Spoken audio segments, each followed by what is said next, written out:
तो हाय दोस्तों, स्वागत है आप सभी का हमारे चैनल एच के विलेज बिजनेस के एक लेटेस्ट वीडियो में। तो दोस्तों, इस वीडियो में हम आप सभी को बताने जा रहे हैं कि अगर आप घर बैठे सिलाई का काम कर रहे हैं या फिर आप अपने कस्टमर का इंतज़ार करते करते थक गए हैं, आपके पास कस्टमर नहीं आ रहे हैं, आपको सिलाई के लिए कपड़ा नहीं मिल रहा है, तो आप अपने सिलाई का काम को कैसे प्रोग्रेस करोगे कि कस्टमर आपके पास खुद चलकर आए। तो दोस्तों, आज का हमारा यही टॉपिक है कि सिलाई का काम कैसे करें कि ग्राहक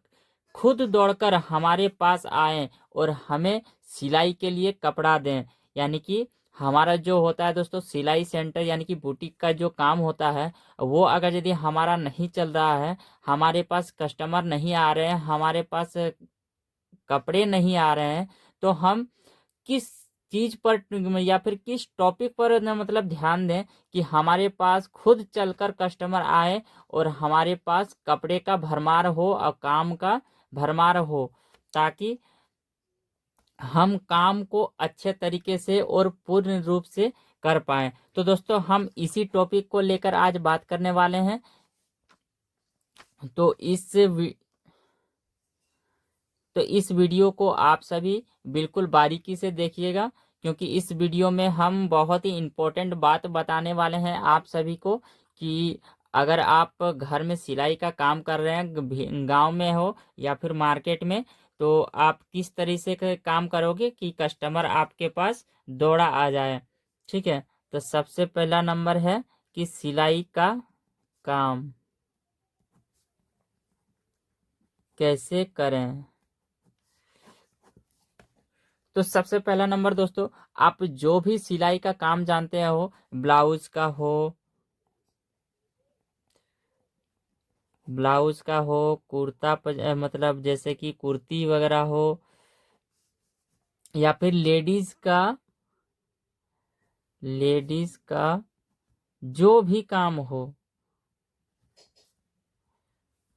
लेडीज का जो भी काम हो दोस्तों, या फिर जो भी सिलाई का काम आता है, आपको उस तरीके का कस्टमर आप किस तरह से लाएं, वही चीज आप सभी को आपको बताने वाले हैं। तो वीडियो छोड़ के कभी भी मतलब कहीं भी नहीं जाइएगा, क्योंकि इम्पोर्टेंट वीडियो है दोस्तों, आपका बहुत ही ज़्यादा हेल्प होगा। तो सबसे पहला नंबर हम आपसे बात करेंगे कि अगर आप सिलाई में कस्टमर लाना चाहते हैं, तो यदि मान लिया कि जैसे कि आपके पास अगर यदि काम नहीं आ रहा है, काम नहीं आ रहा है, तो हम क्या करें। अगर यदि हमारे पास काम नहीं आ रहा है, तो हम ऐसा कर सकते हैं कि उसमें कुछ थोड़ा सा और ज़्यादा पूंजी इन्वेस्ट करके हम अपना काम को प्रोग्रेस में ला सकते हैं। तो आप सोचते हैं दोस्तों वो कैसे। तो जैसे कि अगर यदि हम सिलाई का काम कर रहे हैं, हम दर्जी हैं, ठीक है, हमारे पास काम नहीं मिल रहा है, यदि कि मान लिया कि हम एक एग्जाम्पल के तौर पर आपसे ले लेते हैं, यानी कि ब्लाउज का अगर यदि हम काम करते हैं, ठीक है, ब्लाउज का अगर यदि हम काम कर रहे हैं और ब्लाउज का कपड़ा हमारे पास नहीं आ रहा है, तो हम ऐसा क्या करें कि हमारे पास ब्लाउज का भरमार हो जाए कपड़े का, यानी कि सिलाई के लिए। तो एक काम कर सकते हैं, हम उसमें कुछ इन्वेस्ट करके हम जैसे कि ब्लाउज का कुछ पीसेस रख लेते हैं,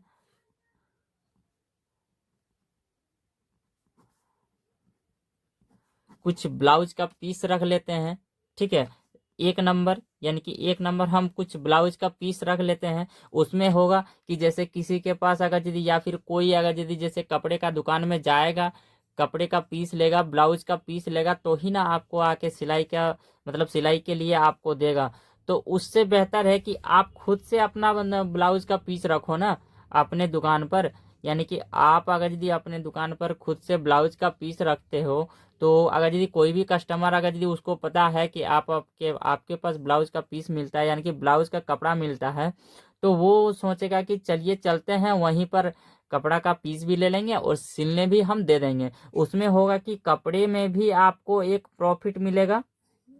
उसके बाद जो सिलाई का होगा उसका भी प्रॉफिट होगा। तो हुआ ना, एक काम से हमारा दो प्रॉफिट। तो इसी तरह से अगर यदि जैसे कि हम सिर्फ ब्लाउज का पीस अगर यदि रख रहे हैं तो ये हमारा 2 प्रॉफिट आ रहा है। तो उसमें से हम और कुछ सामान रख लेते हैं, यानी कि लेडीज का कुछ और सामान रख लेते हैं, जैसे लटकन लटकन वगैरह भी हम रख सकते हैं। जैसे कि लटकन अगर यदि रखेंगे और प्लस इसमें और भी आएगा, यानी कि लेस भी रख सकते हैं। ठीक है, जैसे कि लेस वगैरह अगर यदि ये सब सारा चीज आप अगर यदि रखोगे तो प्लस उसमें होगा कि और भी कुछ हम इसमें ऐड कर सकते हैं। जैसे कि हमारा कुछ कॉस्मेटिक का सामान हो गया, कॉस्मेटिक का सामान, यानी कि कॉस्मेटिक का सामान हो गया, जैसे कि मनिहारी का, यानी कि लेडीज का जो श्रृंगार का सामान होता है, वो भी चीज हम अपने दुकान में कुछ मैक्सिमम कुछ कुछ थोड़ा बहुत करके भर सकते हैं। जैसे कि कोई भी चीज अगर यदि किसी को कुछ मनिहारी का भी लेना रहे, यानी कि कॉस्मेटिक यानी कि श्रृंगार का सामान, वो भी आके वो अगर यदि उसके बारे में भी सोचेगा, चलिए हम कुछ श्रृंगारी का सामान भी ले लेंगे, अपना ब्लाउज का पीस भी वहीं पर ले लेंगे, और हम सिलाई करने के लिए भी वहीं पर उन्हीं को दे देंगे। तो दोस्तों इसी तरीके से हमारा सिलाई का काम चलता है। मतलब होता है कि अगर यदि हमारा, यानी कि एक का काम अगर यदि हमारा नहीं चल रहा है तो उसमें हम कुछ मल्टीपल, यानी कि 2 या फिर 2 से 3, यानी कि कुछ एक्स्ट्रा उसमें हमें ऐड करके चलना पड़ता है। जैसे कि हमने ये सारा चीज अभी आप सभी को बताया है, ये सारा चीज हमारा चलने वाला है दोस्तों। अगर यदि आप गांव में करते हो, यानी कि एक काम से अब आदमी आता है लेकिन 2-3 काम करके निकलता है,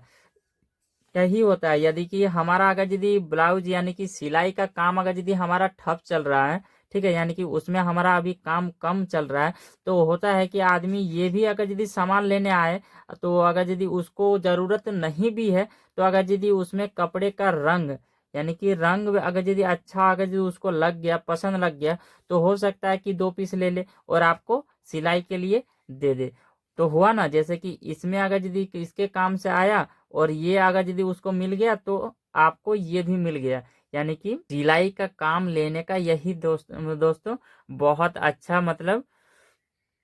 विधि है। यानी कि इस विधि को अगर यदि आप अपनाते हैं सिलाई सेंटर के, यानी कि सिलाई का बुटीक के साथ साथ को और भी लेडीज का अगर यदि मतलब सामान रखते हैं, यानी कि कुछ बच्चे का कपड़े वगैरह भी हो, वो सब भी अगर यदि रखेंगे तो उसमें भी आपका काम बन जाएगा और आपका कपड़े का यानी कि सिलाई का काम बेहतर तरीके से चलेगा। तो वीडियो कैसी लगी हो, वीडियो अच्छी लगी हो तो वीडियो को लाइक कीजिए, कमेंट कीजिए, शेयर कीजिए और हमारे चैनल को सब्सक्राइब करना बिल्कुल भी ना भूलें। इस तरीके का वीडियोस हमारे चैनल पर हमेशा अपलोड होती रहती है और बेल आइकन को भी प्रेस करना ना भूलें, ताकि हर नई वीडियो की अपडेट सबसे पहले आप तक पहुंचे। तो चलिए मिलते हैं किसी नेक्स्ट वीडियो में नेक्स्ट टॉपिक को और बेस्ट टॉपिक को लेकर। तब तक के लिए मिलते हैं। जय हिंद, वंदे मातरम।